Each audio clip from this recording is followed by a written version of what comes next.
రాజశేఖర్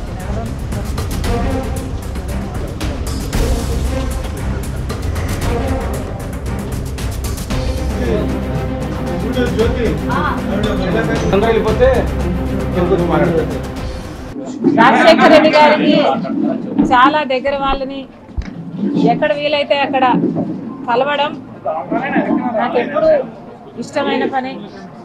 అలాగే ఉండవల్లి అరుణ్ కుమార్ అంకుల్ దగ్గరికి రావడం జరిగింది, ఆయన ఫ్యామిలీని కలవడం జరిగింది. చాలా బాగా రిసీవ్ చేసుకున్నారు. Their family and there is nothing political about it. Thank you. నేను అనుకోవడం ఈవిడ పూర్తిగా దీన్ని కర్టెసీ కాల్ రాజమండ్రి వచ్చింది కాబట్టి రాజశేఖర రెడ్డి గారికి సన్నిహితంగా ఉన్న వాళ్ళతోటి కలుద్దామనే ఉద్దేశంతో వచ్చింటారు. అంతకు మించి పెద్ద రాజకీయాలు ఏం చర్చించలేదు. ఆయన తండ్రి గారు బతుకున్నప్పుడు రోజులు మాట్లాడుకుంటారు. ఊరికే ముసలాన్ని చిన్నపిల్ల కలిస్తే అలా ఉంటుంది. సార్ 2 రోజుల నుంచి పాలిటిక్స్ చూస్తున్నారు. మా కుటుంబాన్ని విడగొట్టింది కాంగ్రెస్ పార్టీ అని జగన్ గారు అంటున్నారు. ఈవిడేమోనేమో కాదు, ఆయన బీజేపీ మమ్మల్ని ఎలా చెప్తాను. కుటుంబానికి సంబంధించిన విషయం మనమేం మాడతాం. నేను అందరితో టచ్లో, నాకు ఈ 10 ఏళ్లలో నాతోటి బాగా క్లోజ్గా ఉన్న వాళ్ళు ఎవరంటే ఇంకోళ్ళు ఉండటానికి అవకాశం ఉంది. నేను చిన్నప్పటి నుంచి కాంగ్రెస్లో ఉన్నాను.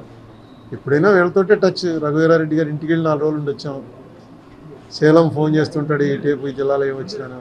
సరే పల్లవరాజు గారు మన జిల్లా ఆయనే. వీళ్ళందరూ రెగ్యులర్గా టచ్లో ఉన్న తప్ప కొత్తగా ఒక షర్మిల మాత్రం ఓకే, ఆవిడ మామూలుగా రాజశేఖర రెడ్డి బతుకున్నప్పుడు కూడా ఆడపిల్ల కదా, అంత ఎక్కువగా నాకు జగన్తో ఉన్నంత చనువు లేదు. జగన్ అయితే 2-3 సార్లు కలవడం, కూర్చొని మాట్లాడుకోవడం జరిగింది. ఈవిడ మొన్న తండ్రిది ఏదో ఫంక్షన్ పెట్టినప్పుడు ఆ ఫంక్షన్కి వెళ్ళాను. అప్పుడు కొంచెంసేపు మాట్లాడుకున్నాం. ఈవేళ ఇంటికి వచ్చింది. ఇంటికి రావడం కూడా పూర్తిగా ఫ్యామిలీ దీని కింద. మొన్న వాళ్ళ ఆయన వచ్చి పెళ్ళికి పిలిచలేడు. ఇదంతా పెద్ద రాజకీయ ప్రాధాన్యత ఉన్నటువంటి మీటింగ్ కాదు. మారిన పరిస్థితుల నేపథ్యంలో మళ్ళీ కాంగ్రెస్ చంద్ర అయ్యే అవకాశం ఉందా? నాయకత్వం మారింది, మొత్తాన్ని మారింది కదా, కొత్త ఊపేలా వస్తున్నాడు కాంగ్రెస్. న్యాచురల్గా రాజశేఖర రెడ్డి కూతురు అనేటప్పటికి పబ్లిక్లో ఒక రికగ్నిషన్ ఉన్నటువంటి ఫిగర్. పెద్ద ఇంట్రడక్షన్ అక్కర్లేదు, అది స్ట్రెంగ్త్ అవుతుంది. నెక్స్ట్ రాజశేఖర రెడ్డి ఎలాగైనా ఒక లెవెల్లోకి వెళ్ళిపోయాడు. ఆయన చనిపోయిన తర్వాత ఈ స్టేట్లో అంత ఇంకెవరు లేరు.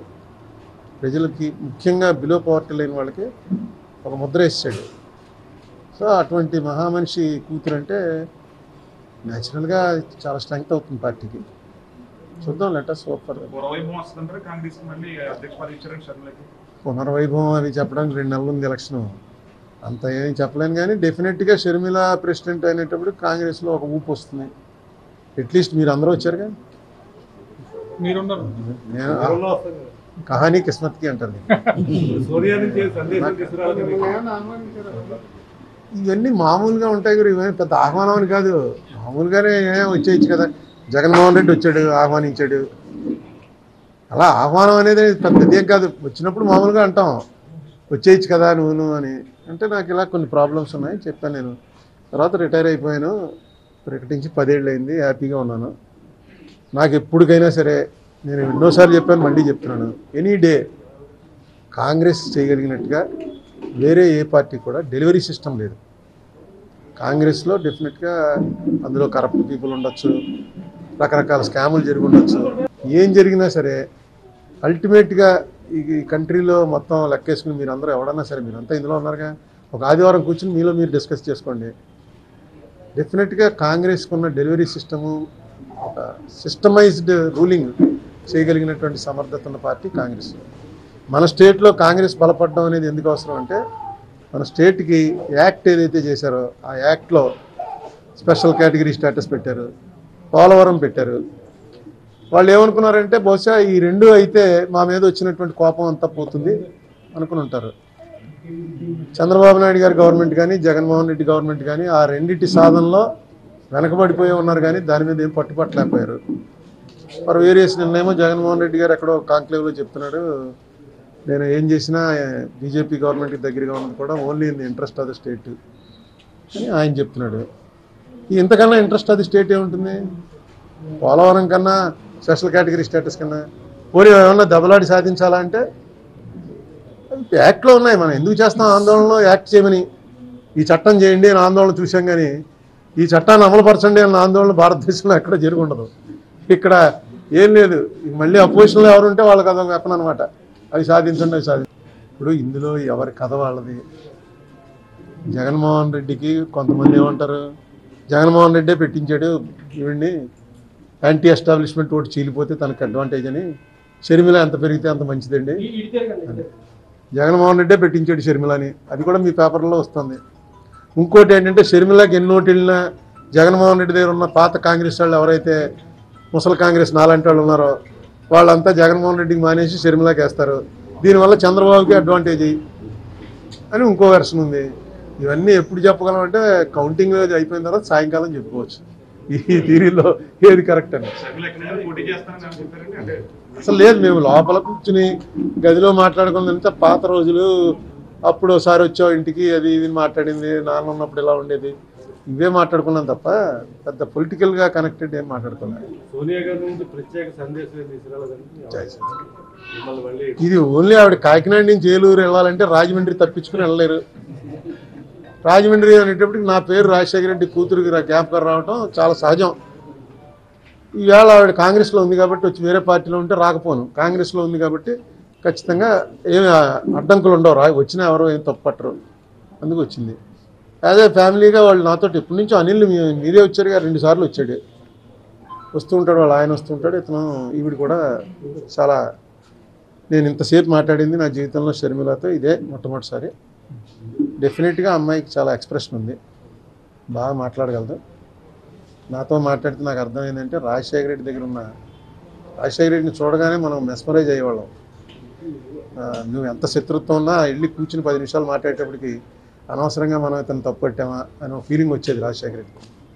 ఆ ఫీలింగ్ ఈవిడేమన్నా వచ్చిందేమో, ఈవిడికి జన్యుపరంగా సంక్రమించిందేమో అని వేళ అనిపించింది నాకు ఫస్ట్ టైం కూర్చుని మాట్లాడాక.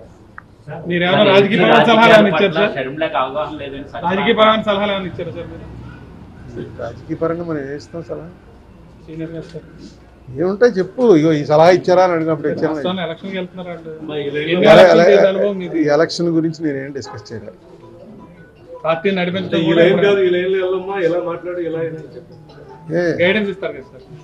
ఏమే మనం ఎంత మటుకు మాడితే అంత వరకు ఉంటే అందరికీ ఆనందం.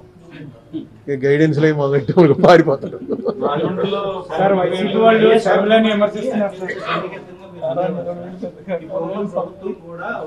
కుటుంబానికి కాదు, వైఎస్ రాజశేఖర రెడ్డి తోటే నేను సన్నిహితం. కుటుంబంతో నేను పెద్ద ఎప్పుడూ లేవు. ఆయన పోయిన తర్వాత ఈవేళ ఇదిగో ఆ రోజు జగన్మోహన్ రెడ్డి వచ్చాడు, వచ్చి ఎన్నేళ్ళు అయింది, 7 ఏళ్ళు అయింది. తర్వాత అనిల్ 2 సార్లు వచ్చాడు, ఈవిడ ఇప్పుడు వచ్చింది.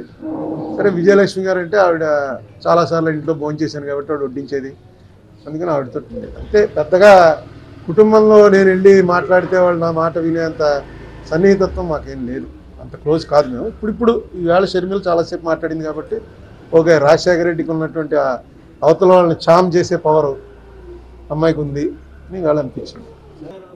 ఇవన్నీ అన్ని చోట్ల జరుగుతున్నాయండి, విమర్శించకపోతే మంచిది. మా చెల్లెలు పార్టీ పెట్టడం చాలా మంచిదైంది నాకని చెప్తాడు. అన్నీ ఇప్పుడు ఈ ఫ్యామిలీస్ విడదీసేయటం ఇవన్నీ అన్ని చోట్ల జరిగాయి. సాక్షాత్తు ఇందిరాగాంధీకి వ్యతిరేకంగా కోళ్ళు వెళ్ళిపోయింది. ఏం చేస్తాం ఇప్పుడు? ఈ నిన్న మొన్న విజయవాడలో చూస్తున్నాగా, వాళ్ళు తమ్ముడికి ఇస్తే అన్న వీళ్ళు పార్టీ పెట్టి విడదీసినట్టు కుటుంబం. ఈ రాజకీయాలు వేరు, కుటుంబాలు వేరు. అయితే అవసరమైనప్పుడు రాజకీయంలో అది వాడతారు, దాన్ని పెద్ద మనం పట్టించుకోక్కర్లేదు. మనం అంటే నేను పెద్ద పట్టించుకోను, ఇవన్నీ జరుగుతున్నాయి. అప్పుడు ఆవేళ పురంధరేశ్వరిని తీసుకొచ్చి పెట్టలేదు, రాజశేఖర రెడ్డి గారే పెట్టింది. పురంధరేశ్వరి అంటే ఎవరు? ఎన్టీ రామారావు కూతురే కదా. ఒక కూతురు ఆ పార్టీ, ఒక కూతురి పార్టీ అయినట్టేగా చంద్రబాబు నాయుడుకి వ్యతిరేకంగా వస్తాయి.